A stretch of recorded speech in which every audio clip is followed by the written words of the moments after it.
গাভীর ম্যাস্টাইটিস একটি ওলান প্রদাহ রোগ, যেখানে ওলান ফুলে যায়, দুধ জলযুক্ত বা চাকাযুক্ত হয়ে যায় এবং এতে পুঁজ ও জমাট বাঁধা দুধ দেখা যেতে পারে। বিভিন্ন ধরনের সংক্রমণই এই রোগের কারণ। এই রোগের ফলে দুধ উৎপাদন কমে যায় এবং চিকিৎসা খরচ বেড়ে যায়। এমত অবস্থায় গরুকে দ্রুত চিকিৎসা করতে হবে, আর চিকিৎসায় দ্রুত সমাধান হতে পারে ম্যাস্টিক 29+। 29টি উপাদানের সমন্বয়ে তৈরি ম্যাস্টিক 29+, যা দুধের উৎপাদন ও গুণগত মান বৃদ্ধি করতে বিশেষ সহায়তা করে, সাবক্লিনিক্যাল ম্যাস্টাইটিস প্রতিরোধ করতে বিশেষ সহায়তা করে থাকে এবং ক্লিনিক্যাল ম্যাস্টাইটিসের ক্ষেত্রে সহযোগী চিকিৎসা হিসেবে ব্যবহার করা যেতে পারে।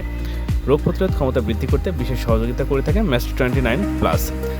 এর মাত্রা ও প্রয়োগবিধি হিসেবে বলা যায়, গরু ও মহিষের ক্ষেত্রে প্রতিদিন 50 গ্রাম করে প্রতিটি প্রাণীকে খাওয়াতে হবে, অথবা রেজিস্টার্ড ভেটেরিনারিয়ান ও কনসালটেন্টের পরামর্শ অনুযায়ী ব্যবহার করতে হবে ম্যাস্টিক 29+।